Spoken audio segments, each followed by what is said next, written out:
ოკუპანტის ტყვეობაში მყოფი მამუკა გაწერელია, უკვე 2 თვეა კონტაქტზე არ გამოდის რუსეთში. უბადო პატიმრობა მისჭილი ქართველი მებრძოლის ოჯახი წერილებს აღარ იღებს.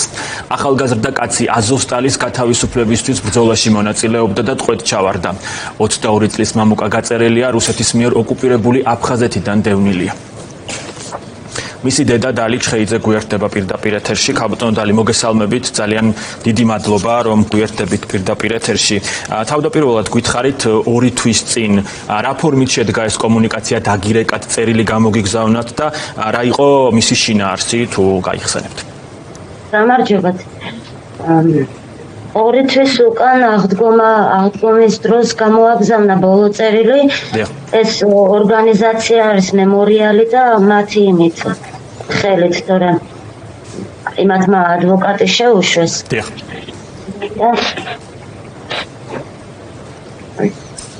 და მათი იმით მოგვიდა ეს წერილი და ამ ბოლო წერილში წერდა, რომ ეხლა უკეთესად ვარ, რომ მას ზურგი ჰქონდა დაზიანებული და კურნალობდიო რაღაცაო და ცდილობა რომ წონაცო მოვიმატო წონაში კიდევ, იმიტომ რომ 40 კილო იყო ბოლოს რო ნახეს.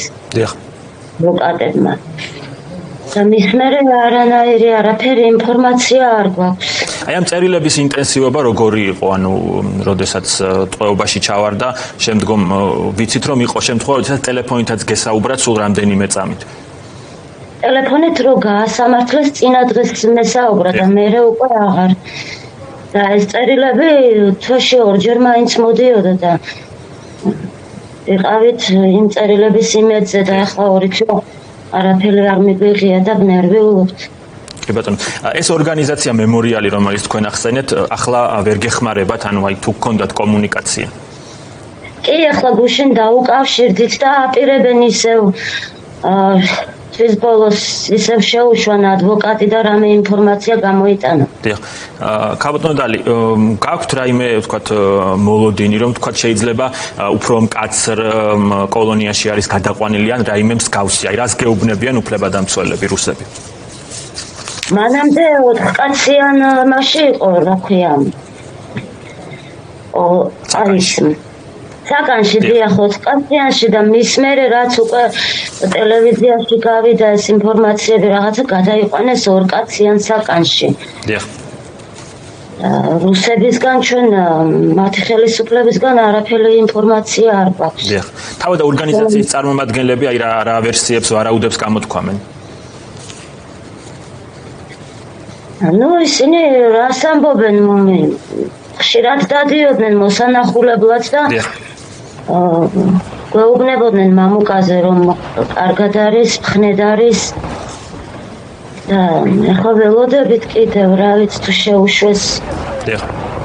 არ ვიცი რა ხდება ახლა ამ ბოლო დროს არ ვიცი. ოცნების ხელისუფლებიდან თუ გამოგეხმაურათ თქვენ ვინმე ამ პერიოდში, ოცნების საგარეომ გაავრცელა ერთხელ განცხადება, რომ მოკლედ ყველა მექანიზმს გამოვიყენებთ, აი რაში გამოიხატება ეს თქვენ თუ გაქვთ ინფორმაცია? ველოდებით, მაგრამ აი უკვე მესამე წელი მიდის არანაირი არც დაკავშირები არავინ სახალხო დამცველს ურეკავთ, ტელეფონს არ იღებს და საერთოდ არავინ არაფერს ოცნების საგარეოდან ბოლო პერიოდში არანაირი კომუნიკაცია არ ყოფილა. არა, ჩვენ ვიყავით თბილისში ჩასულები. საგარეო სამინისტროში მის მერე თავიდანვე გვითხრეს რა, ჩვენ არაფრის გაკეთება არ შეგვიძლიაო და იმედებს ვერ მოგცემთო და შეძლებით კი შეუძლიათ, უბრალოდ ალბათ არ იწუხებენ თავს, არ ვიცი. აი ამ პროცესში უფრო გეიმედებათ უკრაინის ხელისუფლება, რადგან ვნახეთ არაერთი ტალღა ტყვეების გაცვლის, ხომ ბოლო პერიოდში. დიახ, მამუკა რამდენი ხანია ტყვეთა გაცვლის პროგრამაში ჩასმულია, ჩვენ უკავშირდებით ყოველდღიურად. კოორდინაციული შტაბი იქიდან გვირეკავენ გოგოები და ყველანაირად ვცდილობთ რომ გამოვიყვანოთ, ჩვენ ჩასმული გვყავსო და თვითონ რუსები არ იძლევიან. ქართველებს გულისხმობთ, მათთან გაქვთ კომუნიკაცია, რომლებიც ახლაც იბრძვიან უკრაინაში. არა, უკრაინელ კოორდინაციული შტაბი არის, რომელიც ტყვეთა გაცვლის მას აწარმოებს. კი ბატონო, კოორდინაციაში არიან ჩართულები. დიახ. კეთილი, ძალიან დიდი მადლობა.